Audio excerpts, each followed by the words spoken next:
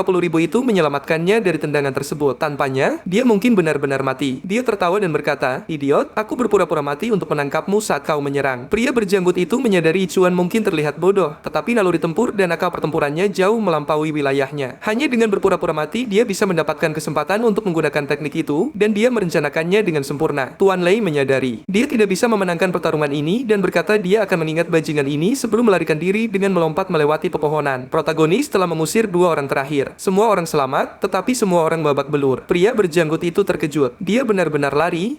Protagonis pingsan dan pria berjanggut itu bergegas menangkapnya. Wanita berstoking putih berlari mendekat menanyakan apakah mereka semua baik-baik saja. Tetapi pria berjanggut itu menjawab, Nona Jian, kau benar-benar punya mata yang luar biasa untuk bakat. Bocah ini menyelamatkanku di momen kritis dan bahkan mengusir bajingan itu. Lei menatap Yichuan yang tidak sadarkan diri. Dia berteriak, saudaraku, aku berhutang nyawaku padamu. Jia menamparnya, menyuruhnya berhenti bertingkah seperti orang bodoh. Namun di dalam hati, dia terguncang. Bagaimana bisa bocah ini memaksa seseorang yang tidak bisa mereka kalahkan untuk melarikan diri, terutama ketika dia masih di peringkat awal dan baru saja bangkit. Pada saat itu, tangan di tanah bergerak-gerak. Itu Jian yang berpura-pura tidak tahu apa-apa. Palu terbanting di depannya. Sekarang giliranmu. Dia mulai membuat alasan, mengatakan istrinya hamil, ibunya sakit, neneknya sekarat, dan anaknya bahkan belum lahir. Namun akan butuh bantuan. Dia pandai membuat alasan, tetapi pria berjanggut itu menyuruhnya untuk tidak khawatir. Dia akan mengurus istrinya setiap malam. Jian berteriak, tidak, dan menemui akhir yang tragis dengan kalimat itu. Setelah itu, pria berjanggut itu memberitahu Nona Jian bahwa mereka harus segera pergi sebelum ada penyergapan lagi. Dia berkata santai saja. Dia sudah mengirim suar dan aliansi akan segera tiba. Dia mengeluarkan 2 pil pemulihan kelas tinggi untuk para pria. Yichuan tahu masing-masing harganya 50.000. Aliansi ini jelas punya uang. Mereka berdua meminumnya dan Yichuan teringat tendangan ke dadanya. Dengan aneh, dia bertanya pada Nona Jian tentang serangan sonik yang dia gunakan pada aliansi singa dan apakah dia bisa menggunakannya padanya juga. Dia bingung, bertanya apakah dia ingin dia menggunakan serangan gelombang suara padanya untuk berlatih. Dia setuju, menjelaskan bahwa langkah bayangan adalah keterampilan gulungan dan harus ditingkatkan melalui latihan. Itu satu-satunya keterampilan pergerakannya, dan jika dia menghadapi ahli lain secara langsung lain kali, dia mungkin mati. Jiang ragu-ragu berkata, Yichuan, kau banyak membantuku tapi wilayahku jauh di atasmu. Jika aku ceroboh, aku bisa membunuhmu. Dia menyuruhnya untuk tidak khawatir dan bersiap. Dia setuju sementara pria berjanggut itu berpikir, bocah ini sulit dipercaya. Dia baru saja selamat dari pertarungan brutal dan sekarang ingin berlatih melawan seseorang di tingkat yang absurd. Melawan musuh, dia hanya menggunakan 3 gelombang. Tetapi melawan Yichuan, dia bersinar melepaskan nada seperti bintang yang tak terhitung jumlahnya. Serangan melesat ke arah Yichuan dan dia mengaktifkan langkah bayangan. Melompat ke samping seketika, tampak seperti San Jinwoo. Mengatakan dia bisa menerima lebih dan dia harus menggunakan lebih banyak kekuatan. Dia kesal mengatakan keterampilan gelombang suara adalah keahliannya dan dia tidak bisa menghindari semuanya. Dia mengirim 5, lalu 6, 7, 8, 9, lalu 10 nada. Yichuan menghindari 1, menyelinap di antara 2, berguling di bawah yang lain, dan meluncur melewati yang terakhir. Dia menarik busur dan melepaskan rentetan. Pria berjanggut itu tertegun. Nona Jiang menanggapi ini terlalu serius. Yichuan bisa terluka. Tapi Yichuan fokus, melompat ke atas, menunduk, meliuk melewati 13, 14, 18, 19. Semakin dekat, satu serangan mengenai pedang dadanya dari belakang, memaksanya mundur, dan dia tidak bisa menjangkaunya. Tetapi dia menikmatinya, mengatakan perasaan itu luar biasa. Sistem meningkatkan langkah bayangan ke level 2 sekarang dengan kecepatan 40%. Jiang menyiapkan serangan lagi, tetapi pria berjanggut itu memintanya untuk menunggu. Tim sedang tiba. Anggota aliansi meminta maaf karena terlambat. Jiang berkata, tidak apa-apa, cukup masalahnya. Sudah waktunya kembali. Pria berjanggut itu membawa kaki monster dan tunggu. Zoom di editor. Di mana stockingnya? Hei seniman, jangan pikir aku melewatkan detail itu. Yichuan dengan canggung berkata kalian bisa pergi. Aku punya sesuatu untuk diurus. Jiang setuju tetapi menyuruhnya berhati-hati. Dan ketika dia kembali, dia harus datang ke aliansi 9 langit karena dia menyiapkan sesuatu yang bagus untuknya. Dia melambai selamat tinggal dan berlari kembali menembus hutan mencari harta karun laba-laba. Dia menemukan kaki dan tubuh emas dan tertawa. Zirah emasnya hancur. Jadi ketika kaki ini akan laku mahal untuk membeli yang baru. Dia berharap si wanita ular akan muncul, tetapi sebaliknya pemandangan beralih ke dia yang kembali ke rumah. Saat dia membuka pintu, seluruh tempat hancur. Dia menjatuhkan tas dengan terkejut, tapi ayahnya sangat kuat. Jadi, apa yang terjadi? Melihat bingkai yang rusak, dia tahu itu Lo Xing. Kemana bajingan itu membawa keluarganya? Pemandangan beralih ke Cincang, distrik distribusi kekayaan. Seorang penjaga memberitahunya, ini properti pribadi. Tidak ada penyusupan. Yichuan melepaskan auranya, menyuruhnya menyingkir. Para penjaga panik. Pemandangan beralih ke kolam di mana Jing Long menikmati hidup hidup sementara sang ayah memegang pedang besar. Jinglong berkata, saat aku menemukan Yichuan, aku akan menghabisinya. Sebuah pintu tiba-tiba terbang, menghancurkannya. Dia menghantam tanah, batuk darah, hampir mati, bertanya-tanya ledakan apa itu. Lu Jing berdiri, menuntut untuk tahu siapa yang menendang pintunya, dan kemudian dia melihat Yichuan menatapnya tajam, memancarkan kemarahan. Jing berkata, Yichuan, aku ingin membunuhmu, tapi anak buahku menghilang. Apakah itu kau? Yichuan menyuruhnya diam dan katakan di mana keluarganya. Xing tertawa, mengatakan, saat seorang anak menyimpang dari jalan yang benar, orang tua harus membayar harganya, dan dia akan membalas dendam pada bocah itu juga. Sesuatu terasa aneh. Jinglong melihat ayahnya kembali lebih awal setelah pergi menjemput orang tua Yichuan, dan dia terlihat takut. Jelas, ada orang lain yang terlibat. Yichuan berkata orang tuanya adalah skala baliknya. Sentuh mereka dan kau mati. Jing tertawa, tetapi dipukul di mulut dan terhempas ke dinding. Sang ayah terkejut, aura itu berasal dari wilayah yang lebih tinggi. Apa yang terjadi? Untungnya aku baru saja maju. Ini akan mudah untuk menekan bocah ini. Dia mengaktifkan Zira di sekitar tubuhnya, mengatakan bocah itu gila menantangnya. Zira itu jelek sekali. Serius? Zira batu membunuh kelincahan, tapi memberikan 40% pertahanan terhadap pedang. Jinglong masih terjebak di bawah pintu. Bagaimana mungkin kau tidak bisa mengangkat pintu? Dia terus bicara, mengatakan, kau memaksa ayahku menggunakan keterampilannya, yang berarti kau mati. Xing melayangkan pukulan. Yichuan memperhatikan telapak tangannya, mengaktifkan langkah bayangan, menyelinap melewati tinju, muncul di belakangnya, memukul leher, tapi batu keras untuk dipotong, dan dia menerima tendangan berat lainnya ke dada, menghantam tanah. Xing berjalan mendekat mengatakan, bocah bodoh, kau harus tahu kapan jalan di depan tidak bisa dilintasi. Kau tidak bisa menembus pertahanan ini, dan satu pukulan akan membunuhmu. Tapi Yichuan masih berdiri karena kerusakan dari babi berkurang 65%. Orang lupa dia juga punya pertahanan yang solid. Xing bingung, itu adalah pukulan bertenaga penuh langsung ke dada tanpa penjagaan. Sesuatu tidak masuk akal. Yichuan mengepalkan tinjunya dan berkata jika dia tidak bisa memotong sirahnya, dia akan menghancurkannya seperti ini. Xing merentangkan lengannya, menyuruhnya mencoba menghancurkan daging melawan batu. Zirah. Tapi kemudian dia menyadari itulah yang diinginkan Yichuan. Yichuan melangkah masuk dan mendaratkan pukulan brutal ke perut. Kerusakan terhadap babi meningkat 500%, Zirah meledak. Xing panik bertanya kenapa tangannya seperti meriam. Yichuan tidak berhenti memukul. Rahangnya hancur, sisa Zirah merontokkan beberapa gigi, mengaktifkan ancaman bulan darah. Babi itu membeku dalam keterkejutan. Yichuan melepaskan rentetan pukulan, berteriak menanyakan di mana orang tuanya. Jinglong mulai panik, dengan tingkat ini, ayahnya akan mati. Dia ingin membantu, tetapi tubuhnya gemetar. Kakinya tidak mau bergerak. Jika dia mencoba, dia akan mati. Dia ditekan oleh aura bulan darah. Yang bisa dia lakukan hanyalah memohon pada Yichuan untuk berhenti. Yichuan menolak, mengatakan dia tidak akan berhenti sampai dia diberitahu di mana orang tuanya berada. Xing akhirnya menyerah, mengatakan dia pergi ke rumah untuk mengambil jutaan miliknya. Tapi saat dia tiba, 3 pria tinggi berpakaian hitam sudah ada di dalam. Dia tidak tahu siapa mereka. Yichuan memanggilnya pembohong, tapi Xing terlihat tulus, memohon, mengatakan ayah Yichuan sedang melawan mereka, tapi dia benar-benar tidak tahu siapa mereka. Kilas balik ke rumah. Xing tiba. Chuan berbicara dengan pria berbaju hitam. Salah satu dari mereka menatapnya dengan satu tatapan. Chuan pingsan seketika tak sadarkan diri. Yichuan berkata, ini tidak masuk akal. Bagaimana ini bisa dibuktikan? Xing berjuang bangkit, mengatakan, tunggu, saat aku pergi, aku menemukan ini, sebuah surat yang ditinggalkan orang tuamu untukmu. Yichuan membukanya dan membaca. Yichuan, aku selalu ingin kita hidup sederhana, tapi saat kau bilang kau melihat semua orang sebagai babi, aku tahu takdir sedang bermain dengan kita, ibumu dan aku tidak bisa lagi tinggal di sisimu. Mulai sekarang, kau harus menempuh jalanmu sendiri. Kami percaya padamu karena kau selalu anak yang cerdas. Jangan mencoba mencari kami. Kau belum cukup kuat, dan kau tidak punya kesempatan melawan mereka. Selama kau hidup bebas dan bahagia, itu sudah cukup. Yichuan mulai menangis. Menyadari air matanya, dia mengenali tulisan tangan ayahnya. Tidak mungkin orang lain. Pemandangan beralih ke Chuan memberitahu istrinya untuk tidak takut. Bocah itu akan membangun jalannya sendiri jika dia punya kesempatan untuk mencapai puncak tertinggi. Kemudian sebagai ayahnya, dia akan membangun jalan ke depan, dan jika suatu hari sang putra mencapai puncak mereka akan bertemu lagi. Dia meninggalkan surat itu dan sekarang kembali ke masa kini. Yichuan berjalan menjauh dari rumah. Jinglong menonton dari belakang, pergi ke ayahnya dan bersumpah. Suatu hari dia akan membalaskan dendamnya. Ayahnya membentak kembali mengatakan jika aku tidak bisa mengalahkan bocah itu, menurutmu apa yang bisa kau lakukan? Tidak apa-apa. Aku akan membuatnya membayar sendiri. Dia mengambil ponselnya dan memanggil sepupunya. Keluarga ini selalu punya koneksi dan kali ini pria itu bersama 2 wanita berbahaya. Xing berkata dia butuh bantuan karena seseorang hampir membunuhnya. Sepupunya bertanya siapa yang melakukannya. Xing menjawab seorang pembantai babi bernama Yichuan. Sepupunya terdiam, pembantai babi, lalu tertawa mengatakan, baiklah sepupu, bersama kita akan hancurkan bocah ini. Sementara itu, Yichuan di rumah memperbaiki foto orang tuanya, mengatakan dia tidak tahu di mana mereka tetapi dia akan menemukan mereka dengan berjalan pergi. Dia tahu satu tatapan dari pria berbaju hitam. Itu membuatnya pingsan. Kekuatan mereka melampaui pemahaman. Kenapa orang tuaku terlibat dengan orang seperti itu? Jika aku ingin menemukan mereka, aku harus menjadi lebih kuat. Dan jalan itu adalah aliansi 9 langit. Dia melewati penempah hati besi, dan si tukang daging memanggil, hei nak, pedangnya masih berfungsi? Yichuan berkata, ya. Pria itu bertanya, apa yang kau bawa? Yichuan menjatuhkan kaki laba-laba emas ke tanah. Si tukang daging daging mengenalinya seketika. Tunggu, apakah itu yang kupikirkan? Yichuan berkata, laba-laba racun emas. Pria itu terkejut, mengatakan, ini sangat berharga. Dengan ini, aku bisa memikat pedangmu. Yichuan bertanya bagaimana dia menjelaskan laba-laba itu punya sifat racun dan emas. Jika dia mengekstrak satu, dia bisa memurnikannya ke dalam pedang, memberinya efek tambahan. Yichuan bertanya kenapa tidak keduanya. Taisan tertawa menyuruhnya untuk terus bermimpi. Mengekstrak satu atribut saja sudah langka. Memurnikan sangat sulit. Menambahkan yang kedua akan menghapus yang pertama. Jangan serakah. Pilih racun atau emas. Yichuan memilih emas karena akan laku lebih mahal. Taisan mengangguk, mengatakan, kau tidak sebodoh yang terlihat. Dia melemparkan emas ke tungku. Itu meleleh, mengalir terang. Emas cair dituangkan ke pedang. Pukulan palu berdentang dan menit kemudian pedang bersinar sepenuhnya emas. Taisan berkata, nak, kau beruntung. Jika orang lain meminta ini, harganya 500.000, tapi hari ini gratis. Yichuan berpikir, ya, terima kasih. Aku tidak tahu kenapa, tapi aku akan menerimanya. Saat dia merasakan pedang itu, sekarang poin kedua sangat berat. Dia bertanya, hei, master, pedangnya terlihat bagus, tapi apa efeknya? Taisan menjelaskan, setiap pesona aktif setelah sejumlah serangan dan emas biasanya menciptakan serangan kritis. Yichuan berkata, wow, serangan kritis. Itu terdengar bagus. Dengan sistem, talon kritis di atas kritis seharusnya sangat kuat. Dia mencengkeram pedang dengan erat dan melepaskan combo tebasan, tetapi tidak ada yang tampak terjadi. Dan, dia merasa lelah tanpa efek yang terlihat. Kemudian sistem menunjukkan pesona berhasil. Dan sekarang setelah 9 serangan, yang ke-10 selalu memberikan 200% kerusakan. Dan semakin cepat terpicu, semakin kuat kritisnya dan semakin cepat aktif. Dia berterima kasih padanya mengatakan, Master, jika kau butuh bantuan, aku tidak akan menolak. Si babi melambaikannya pergi, mengatakan, nak, itu sudah cukup. Sekarang, pergi. Aku sudah melakukan semua yang aku bisa untukmu. Aku tidak tahu apakah babi ini jujur atau licik. Kenapa dia melakukannya secara gratis? Aku tidak percaya siapapun di dunia ini. Segera, Yichuan tiba di tempat yang terlihat seperti markas aliansi 9 langit. Kepala sekolah berdiri di sana bertanya, hei, Yichuan, apa yang kau lakukan di sini? Yichuan bertanya hal yang sama dan kepala sekolah berkata, aku di sini untuk merekomendasikan beberapa siswa akademi ke aliansi. Kau tahu, setiap siswa yang bergabung di tempat ini membawa kehormatan besar bagi sekolah. Yichuan berkata, itu luar biasa. Tapi kepala sekolah meminta maaf mengatakan, aku tidak bisa merekomendasikanmu karena kau tidak punya profesi tempur. Dan mereka tidak benar-benar menerima siapapun tahun ini. Bahkan Ling Wan ditolak meskipun bakatnya luar biasa. Aliansi ini sangat standar yang tinggi. Jadi, apa yang kau lakukan di sini? Yuan Li menjawab bahwa ia menggunakan gunung mereka untuk latihan beban. Pria tua itu memandangnya dengan skeptis. Sepertinya kau sudah mencapai batas pertumbuhan kelasmu, tapi itu tidak masalah. Menyerahlah dari pertarungan dan fokuslah beternak babi. Itu lebih cocok untukmu. Yichuan setuju. Benar, aku akan terus menyembelih babi karena itu lebih baik bagiku. Saat Yichuan berjalan melintas, sang kepala sekolah merasakan sesuatu yang aneh. Ia berbalik dan bertanya, di ranah mana levelmu saat ini? Yichuan menjawab, mendekati peringkat kenaikan danau. Sang kepala sekolah tercengang. Tunggu, kau bukan lagi di peringkat pemula. Ada yang salah. Bahkan Ling Xuan, yang tumbuh sangat cepat, masih di peringkat magang. Apalagi kelas gaya hidup. Naik level secepat ini adalah hal yang abnormal. Untuk mencapai itu, dia setidaknya harus membantai sekitar 100.000 ekor babi. Bocah ini luar biasa. Yichuan mencoba pergi, tapi sekarang kepala sekolah bertanya apakah dia ingin bergabung dalam turnamen sekolah. Yichuan bingung dan bertanya turnamen apa? Bukankah itu hanya untuk profesi tempur elit? Kepala sekolah dengan semangat berkata ya. Seseorang di levelmu bisa lolos karena ada satu slot kosong. Jinglong terluka di suatu tempat dan tidak bisa bertanding. Yichuan teringat kejadian pintu yang menghantam wajah. Kepala sekolah melanjutkan bahwa Ling Xuan dijamin akan menang. Tapi kau juga bisa tampil baik, terutama dalam kompetisi tim. Jika kau mendukungnya, mereka akhirnya bisa memperbaiki reputasi sekolah yang saat ini merupakan yang terburuk. Mereka bahkan tidak masuk dalam daftar kehormatan. Nyaris tidak mendapatkan hadiah partisipasi. Yichuan menyeka wajahnya dan bertanya, apa hubungannya ini denganku? Kepala sekolah meletakkan tangan di bahunya dan berkata, nak, jika kau berpartisipasi, aku jamin satu permintaanmu akan dikabulkan. Yichuan berpikir sejenak lalu berkata, aku mau 500.000. Kepala sekolah setuju, jika kau mencapai 3 besar, itu bukan masalah. Ia berpikir mencapai 3 besar itu mustahil karena mereka bahkan tidak memiliki tim tempur yang lengkap, jadi dia tidak perlu membayar. Yichuan menambahkan bahwa dia juga menginginkan item penyimpanan spiritual. Kepala sekolah menyebutnya serakah, mengatakan itu adalah salah satu hadiah teratas. Yichuan berkata, lupakan saja. Kalau begitu aku tidak akan ikut. Kepala sekolah mencengkeram lengannya. Tunggu, baiklah. Jika kau mencapai 3 besar, kau juga akan mendapatkan item itu. Yichuan berterima kasih dan pergi. Sementara, kepala sekolah pergi dengan keyakinan bahwa dia tidak perlu membayar apapun. Di gerbang aliansi 9 surga, seorang penjaga berotot bertanya, hei nak, apa yang kau lakukan di sini? Yuan berkata, namaku Yuan. Aku di sini untuk menemui Nona Jiang. Penjaga itu tertawa, seolah kau punya janji kencan dengan Nona Jiang. Kemudian gerbang terbuka. Gadis itu muncul dengan santai dan berkata dia sudah menunggunya. Ia menarik lengan Yuan. Yuan, aku sudah menunggumu. Aku akan mengajakmu berkeliling aliansi. Penjaga itu terpana, bertanya-tanya siapa bocah ini. Saat mereka berjalan melewati halaman, dia menjelaskan bahwa Menara Selatan adalah pemukiman, Menara Utara untuk pelayanan, Menara Timur adalah ruang makan, Barat Laut dan Barat adalah area pelatihan. Yuan terkesan, mengatakan tempat itu luar luar biasa. Gadis itu menyuruhnya bergegas karena dia ingin mendaftarkannya. Sebuah tangan berat mendarat di bahunya. Itu adalah si pria berjenggot yang berkata dia merindukan bocah itu, dan akhirnya dia tiba. Dia bilang dia akan membawa Yuan ke sayap utara yang memiliki ruang pijat. Dia pasti akan menyukainya. Jiang menamparnya dengan keras, jelas merasa cemburu, dan menyuruhnya untuk tidak merusak pikiran anak itu. Si pria berjenggot pergi sambil bergumam bahwa Jiang tidak mengerti kebutuhan pria. Mereka tiba di menara utara yang tiba-tiba terlihat sangat modern. Seorang resepsionis berjas bertanya apakah Nona Jiang sendiri yang membawa orang ini. Jiang memerintahkannya untuk mengeluarkan kartu hitam untuk bocah itu. Resepsionis itu ragu-ragu, mengatakan kartu hitam adalah level tertinggi. Bisakah kita benar-benar memberikannya kepada pendatang baru? Jiang memerintahkannya untuk patuh, dan tak lama kemudian dia resmi menjadi anggota tingkat lanjut dari Aliansi 9 Surga. Yuan terkejut, bertanya mengapa aku mendapatkan kartu hitam. Jiang menjelaskan, anggota bergantung pada poin kontribusi dan kau butuh setidaknya 1000 poin untuk mendapatkannya. Yuan mencatat, sepertinya ini langka. Jiang berkata, karena aku sendiri yang merekrutmu, dan kau memberikan kontribusi besar dalam pertarungan itu, aku memutuskan kau layak mendapatkannya. Dia menempel pada Yuan, mengatakan dia bersemangat dengan apa yang bisa Yuan tawarkan. Meski dengan topeng babi itu, pesonanya langsung sirna. Kemudian si pria berjenggot menyela, Nona Jiang, aku perlu bicara denganmu. Saat dia berdiri di sana dengan malu-malu, sang protagonis juga tersipu merah. Apa jadinya jika kau melihat seluruh dunia sebagai babi? Pada titik tertentu, kau mungkin berhenti peduli. Pria berjenggot itu mulai melemparkan tumpukan barang ke arah Yichuan, mengatakan, ini adalah hadiahnya, disiapkan secara khusus oleh Jiang, jauh lebih mewah daripada yang didapat orang lain saat bergabung. Yichuan merasa canggung dan berterima kasih kepada mereka. Jiang kemudian berkata dia akan membawanya ke area pemukiman, tetapi mereka berada di zona netral, yang terasa aneh karena sebelumnya dia bilang area pemukiman ada di menara selatan, dan tepat di depan mereka ada pemandian air panas yang misterius. Jiang berkata Yuan, terluka dalam pertempuran terakhir, bukan? Jadi, bagaimana jika membiarkan tubuhnya pulih, dan Jiang sendiri sudah bersiap untuk mandi? Yichuan tidak peduli sama sekali, melepas bajunya, dan melangkah ke dalam pemandian. Jiang merasakan sesuatu, mendekat, dan berkata Yuan memiliki luka baru. Apa yang terjadi semalam? Yuan tenggelam lebih dalam ke air, mengatakan dia mengalami kecelakaan, dan Jiang tidak perlu khawatir. Tapi Jiang terus berbicara, mengatakan dia benar-benar harus berterima kasih padanya. Jika Yuan tidak ada di sana, mereka pasti sudah dirampok. Monkey High kalah, dan si pria berjenggot mungkin sudah mati. Pesonanya jelas tidak mempan karena Yuan berpikir jika Jiang ingin berterima kasih, dia seharusnya menjauh darinya. Jiang menyuruhnya membuka kotak itu. Di dalamnya ada item kultivasi yang akan membuat khasiat air panas semakin kuat. Yuan membukanya dan menemukan pil hitam yang aneh. Jiang menyuruhnya memakannya, mengatakan itu akan membuatnya lebih kuat, lebih tangguh, dan lebih cepat. Yuan tidak tahu apa itu, sementara Jiang berpikir deskripsi itu terdengar persis seperti obat perangsang babi. Tunggu, apa ini? Jiang menjulurkan lidahnya, mengatakan Yuan akan mengerti setelah memakannya. Yichuan melemparkannya ke mulut, berkata rasanya enak, tapi seketika merasakan sesuatu. Seluruh tempat berubah menjadi ungu. Auranya mengembang dan dia bertanya apa yang terjadi. Jiang menjelaskan, itu adalah pil yang dimurnikan oleh alkemis papan atas aliansi. Hanya satu yang dibuat setiap 6 bulan. Pil itu memperkuat tubuh dan konstitusi secara permanen, meningkatkan atribut secara masif. Yichuan terpana karena itu benar-benar memberinya 20 poin untuk setiap statistik. Bukankah itu tadi obat perangsang? Apa yang baru saja terjadi? Di saat yang sama dia membuka gulungan yang memberikan pasif lonceng emas yang selalu aktif dan menahan satu serangan fatal setelah hancur. Skill ini tidak bisa aktif lagi selama 12 jam. Item itu memudar saat prasasti muncul di tubuhnya. Jiang, yang tadi berwarna merah muda kini mengenakan pakaian putih, mengatakan karena zira emasnya hancur di pertarungan terakhir, ini adalah kompensasi. Yichuan bingung, mengatakan Jiang terlalu murah hati. Dia tidak tahu bagaimana cara membalasnya. Jiang berdiri di samping, berpose, dan berkata, butuh setidaknya setengah bulan untuk menempa zira itu. Saat waktunya tiba, dia harus ikut dengan mereka juga. Tantangan, Raja Pedang Api, Yichuan setuju, tetapi bertanya berapa banyak orang yang mereka miliki dan apa peluang keberhasilannya. Jiang berkata, saat ini, kurang dari 10%. Yichuan berkata, itu tidak masuk akal. Mengapa melakukannya? Apakah semua orang ingin mati? Dan juga Jiang bukan pemimpinnya. Jadi mengapa mengambil risiko sebesar itu? Jiang berkata justru karena dia adalah putri dari kepala aliansi. Dia harus pergi secara pribadi. Dia tidak ingin hidup selamanya di bawah bayang-bayang ayahnya, dan itulah sebabnya dia memilih untuk mengambil risiko ini. Semua orang di aliansi mengatakan itu. Tragis. Sang pemimpin hanya punya satu putri, namun dia dianggap bodoh, memalukan, dan tidak layak memimpin. Yuan teringat Jiaowan yang mengejeknya lemah dan tidak tahu apa-apa, dan sekarang dia mengerti bahkan sebagai putri pemimpin. Orang-orang tetap meragukannya. Jiang bertanya apakah dia takut. Yuan berkata orang tuanya mengajarkan jika kau menjanjikan sesuatu, kau harus menepatinya. Jiang menyipitkan mata, mengatakan dia anak baik dan sangat disayangkan dia masih perjaka. Jiang mendekat dan menempel padanya, berkata jika mereka mati mungkin dia tidak boleh mati dengan penyesalan. Yuan mendorongnya menjauh, mengatakan dia sudah berjanji. Hari ini bukanlah hari kematiannya. Dia punya terlalu banyak hal penting untuk dilakukan. Jiang berdiri terpana karena dia benar-benar didorong menjauh. Yichuan membuka pintu dan si pria berjenggot berdiri di sana mendengarkan. Jiang bertanya, apa yang Paman Qian lakukan di sana? Dengan malu, dia berkata tidak ada. Aku hanya ingin menggunakan pemandian juga untuk menyembuhkan lukaku. Yuan menghentikannya. Tunggu, Paman, aku butuh bantuan. Yuan. Bisakah kau menjadi rekan latihanku? Qian bersemangat, itu cerdas. Ayo berlatih bersama dan menjadi lebih kuat. Saat dia pergi, Jiang merasa senang, mengatakan dia akhirnya membuat taruhan yang sempurna. Bocah ini memiliki potensi tanpa batas. Adegan berpindah ke tempat latihan timur menghadapi Qian. Yi Chuan tahu hanya dengan menjadi lebih kuat dia bisa melihat orang tuanya lagi. Dia meminta mereka untuk bertahan sedikit lebih lama. Dia menghunus pedang sihirnya, memberitahu Qian dia tidak akan menahan diri. Qian menggenggam palunya dan berkata, sempurna, aku juga akan menganggap ini serius. Mata Yi Chuan terkunci dan 9 hari berlalu. Gadis jangkung bercelana pendek itu menonton dengan terpana. Keduanya terlihat seperti kesurupan, tetapi dia menyadari dia bisa mengandalkan keduanya. Yi Chuan meluncurkan urutan tebasan. Qian memblokir, tetapi menyadari dia harus bergerak lebih cepat. Senjatanya mulai membengkok. Dia melihat celah dan mengayun dari samping, tetapi Yi Chuan melompat, mengaktifkan teknik Blessed Falling Star. Mereka bertabrakan di udara. Palu itu meretakkan pertahanan lonceng emas, tetapi Yi Chuan terus menekan, maju, menyerang ke bawah sementara Qian bertahan. Bila pedang itu hampir menghancurkan palunya. Pertarungan ini bahkan lebih hebat dari pertempuran di hutan. Semua orang di aliansi terkejut. Bocah ini baru saja tiba dan sudah bisa bertarung seimbang melawan Qian. Bagaimana mungkin? Qian memblokir, tetapi area belakangnya hancur. Palunya retak sepenuhnya. Dia tertawa, mengatakan cukup, dia tidak bisa bermain lagi. Dia butuh senjata baru. Yuan meminta maaf, mengatakan dengan sedih bahwa dompetnya kosong. Dia tidak bisa membayar. Jiang memanggil mereka dari jauh, menyuruh mereka datang makan. Saat dia berjalan lewat dengan celana pendek besar, semua orang menatap. Qian bergumam bahwa senjata spiritual terkuatnya telah hancur dan ada yang sangat salah dengan bocah ini. Yuan bertanya-tanya makanan lezat apa yang dia bawa hari ini, dan sekarang dia memiliki 140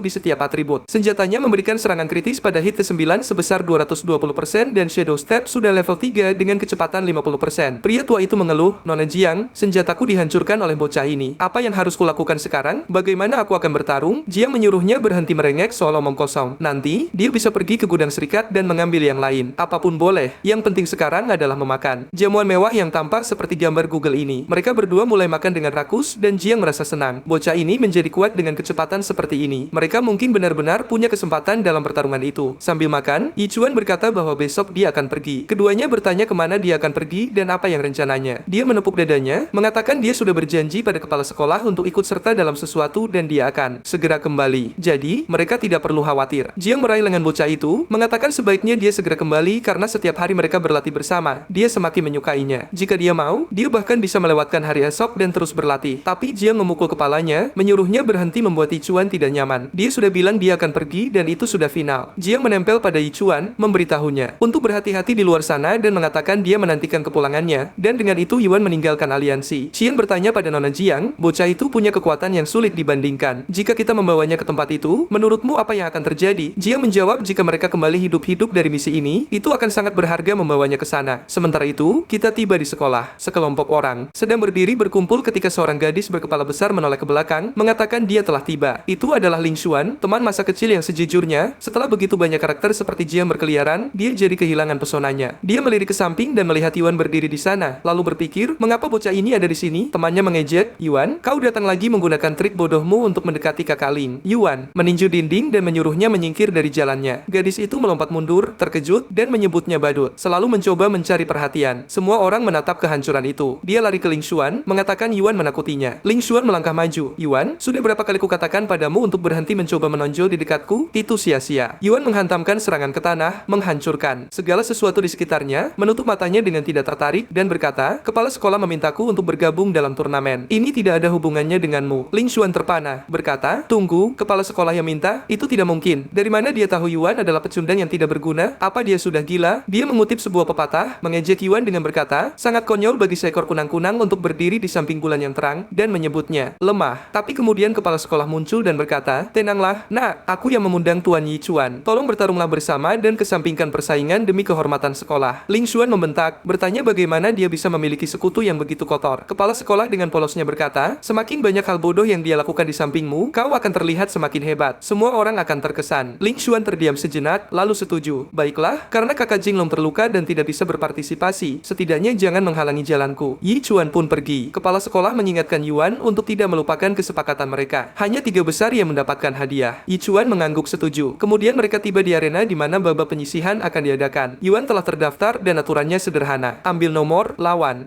yang sesuai. Jika menang, kau tetap tinggal dan menantang berikutnya. Pada akhirnya, peringkat ditentukan oleh total kemenangan dalam 4 besar yang tersisa. Masuk ke babak final. Siswa dari sekolah yang sama tidak akan saling bertarung. Seseorang menghela napas lega, setidaknya aku tidak akan melawan kakak Ling Xuan. Kepala sekolah menambahkan Bahkan, pecundang mendapat satu kesempatan lagi untuk menantang orang lain, tetapi dua kekalahan berarti eliminasi. Seorang gadis berpakaian sederhana berkata jangan khawatir. Ling Xuan sudah mengamankan kemenangan sambil menatapi Chuan, mengatakan akan lucu melihatnya mempermalukan diri sendiri di stadion sebesar itu. Sekarang kita berada di stadion dengan lampu yang berkilauan seperti matahari dan idola menyambut semua orang tahun ini. Beberapa sekolah dari King Chang hingga Lin Yun ikut berpartisipasi. Ini akan menentukan banyak masa depan. Penonton utamanya adalah para guru, elit akademi, dan yang di sebelah kanan itu menarik perhatianku. Ling Xuan berpikir dia sudah dipilih oleh Akademi Heaven Literature. Yang dia butuhkan hanyalah tidak mengecewakan mereka. Sang idola mengumumkan babak pertama dimulai. Pertandingan pertama, Yi Chuan Si, pembantai babi, melawan Luka Ai, sang kultivator tombak petir bayangan. Seluruh stadion meledak dalam kemarahan. Orang-orang berteriak, mengapa ada tukang jagal di arena 4? Seorang wanita tua berkata, ini benar-benar tidak dianggap serius. Para guru berbisik, ini pertama kalinya sekolah mengirim pesaing profesi gaya hidup. Qing Chang pasti sudah putus asa. Seorang guru wanita membelanya, mengatakan, Profesor King tidak seharusnya berkata begitu.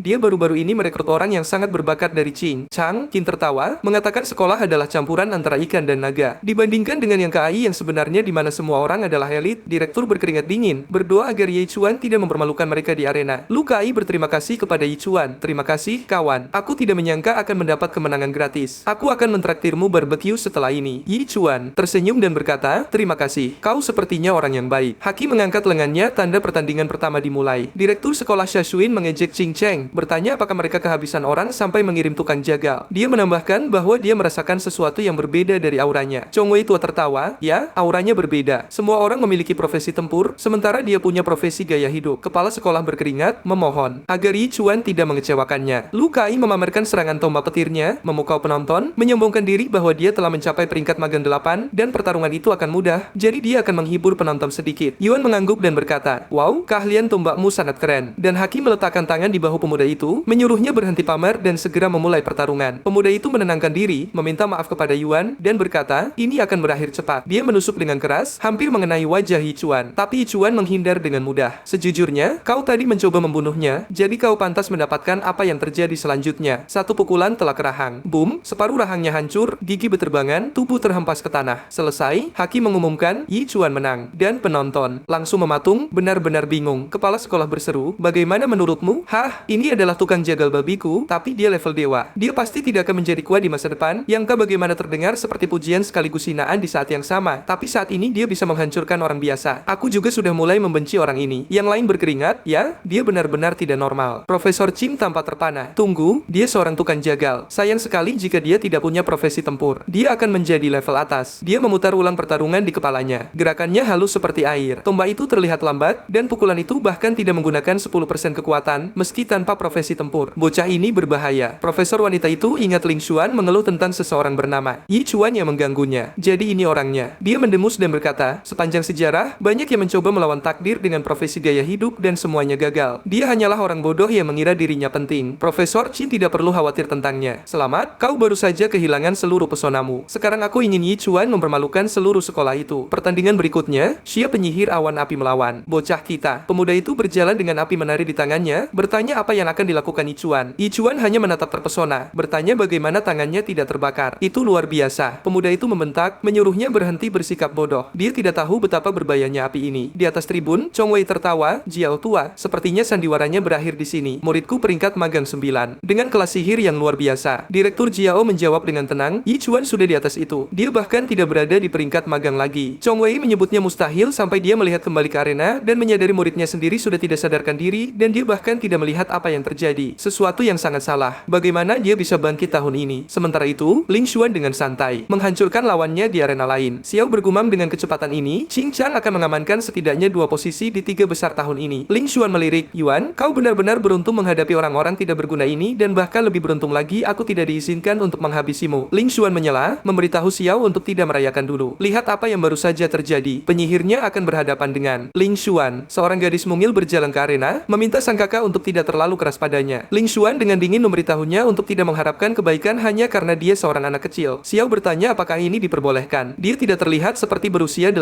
tahun. Xuan menjamin gadis itu sudah cukup umur dan memperingatkannya untuk tidak meremehkan Waner. Dia adalah salah satu prodigi tahun ini. Gadis berkepala besar itu hanya menatap ke depan, berkata, dia pasti akan mendapatkan banyak tanda suka pada video ini. Hal itu membantu Mamoru membuat konten yang lebih menarik bagi para penontonnya. Aktifkan lonceng kecil yang nakal itu, dan aku selesai.